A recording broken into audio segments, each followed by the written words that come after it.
म्हणजे सरांचा क्लास करून मला तर चांगलं वाटलं. म्हणजे मी कुठला आधी क्लास वगैरे केलेला नाहीये आणि ट्रेडिंगमध्ये मी आता नोव्हेंबर पासून घुसलो होतो. सुरुवातीला मी इक्विटी वगैरे केलं आणि इक्विटी करून मी 10-15 हजार रुपये जनरेट केले होते. म्हणजे पण त्याच्यानंतर जरा जास्त कळायला लागलं ना, मग मी ऑप्शनमध्ये घुसलो. ऑप्शनमध्ये घुसल्यावर व्हायचा फायदा व्हायचा 700-800 रुपये. एखादी मुवमेंट मिळायची 700-800 रुपये फायदा व्हायचा. मग परत दुसरा ट्रेड घ्यायचा, त्याच्यात 200-300 तोटा व्हायचा, कधी 1000 लॉस व्हायचा. म्हणजे अशी प्रगती चालू होती की 3 स्टेप मागं 1 स्टेप पुढं. मग ओव्हरऑल लॉसच होता, पण तो लॉस दिसत नव्हता. जी मागं पावले चालतोय ती काय दिसतच नव्हती. जी पुढचं एक दिसतंय त्याच्याकडे बघून चालायचं. हा आज झाला तर फायदा किंवा काल एक फायदा झाला, पण तो बघून मी ऑप्शन करतच होतो. आणि अशात मग मला एकदा जाणवलं की कुठेतरी चुकतंय, तोटा होतोय आपल्याला. जे पैसे आपण घालतोय ते म्हणजे ओव्हरऑल तर लॉस मध्येच आहे आपण. एका महिन्यानंतर समजलं, म्हणजे जेव्हा माझा लॉस होता 10-15 हजारच्या आसपास होता, जास्त नव्हता, 10-15 हजार. आणि मग तेव्हा मी असं युट्यूबवर वगैरे करतोच ना आपण सर्च. म्हणजे तेव्हा मला नॉलेज नव्हतं कायच. म्हणजे नोव्हेंबर पासूनची जर्नी आहे. नोव्हेंबर ते डिसेंबर जानेवारीच्या दरम्यान इक्विटी होती फक्त.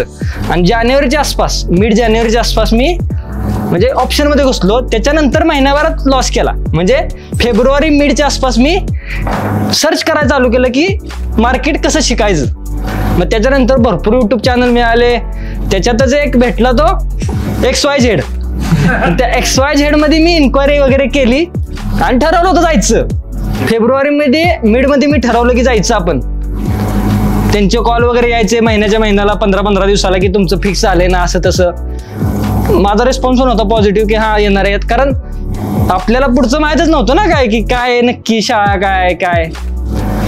ते मी त्यांचा चॅनल सगळा पूर्ण चावून काढला. त्याच्यातच मला विराज सरांचा पॉडकास्ट गावला आणि त्या पॉडकास्ट बघून मी कमेंट वाचल्या.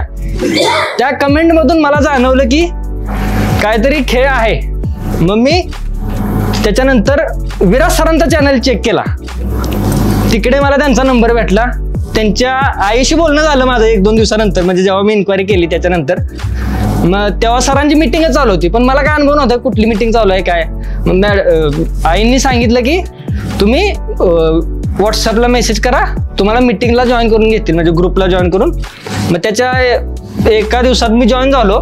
आणि त्याच्यानंतर मग मी फ्रिक्वेंटली नव्हतो करत, रेअरली करत होतो मिटिंग. कारण मला टाइम वगैरे भेटत नव्हता सर्वंट असल्यामुळे. ड्युटीचा टाइम वगैरे असायचा. ज्यावेळेस 11च्या सकाळच्या तर मिटिंग नाही अटेंड करू शकलो मी, पण संध्याकाळच्या करायचो. ते पण म्हणजे असं कानात कॉड घालून. जी स्क्रीन तर बघायला भेटत नव्हती. जेव्हा ती 1, 2, 3 चालू असायचं तेव्हा फक्त स्क्रीन बघायचो मी, काय चाललंय 1, 2, 3. बाकीचं ते समजलं नाही काय, पण ती 1, 2, 3च्या टायमिंगला मी स्क्रीन बघायचो. आणि आवडलं मला काय ते की ज्यांचे डाऊट्स आहेत त्यांचे सर सगळ्यांचे डाऊट्स क्लिअर करायचे. म्हणजे तुम्ही पण मिटिंग केली असेल सगळ्यांनी, तुम्हाला पण अनुभव आलेला असेल. मग ते मला आवडलं की जो माणूस आपल्याला शिकवतोय, एवढ्या कमी पैशात शिकवतोय, आणि त्याच्यानंतर सुद्धा किंवा जे जॉईन पण झाले नाहीत अजून, त्यांचे काय जण असे पण होते जे जॉईन नव्हते झाले पण त्याच्या आधी पण डाऊट विचारायचे. त्यांचे पण डाऊट सरांनी क्लिअर केले बऱ्यापैकी. असं नाही की बाबा तुम्ही जॉईन नाही झाला तर तुमचं नाही करणार वगैरे. मग ही गोष्ट मला खूप आवडली.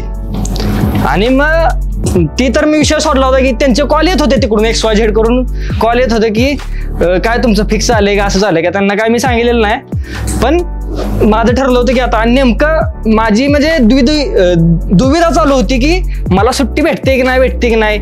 तारीख फिक्स झाली होती एप्रिलमधली क्लासची की 6 आणि 7 तारखेला आपला क्लास होणार आहे, पण मला सुट्टी भेटते का नाही ह्याच्यात मी डाऊटमध्ये होतो. मग मी सरांशी कॉन्टॅक्ट केला तर सर म्हणले काय टेन्शन घेऊ नका तुम्ही, मॅक्झिमम ट्राय करा की ऑफलाईनला अवेलेबल राहा. जर नसेल तरी आपण काहीतरी करू.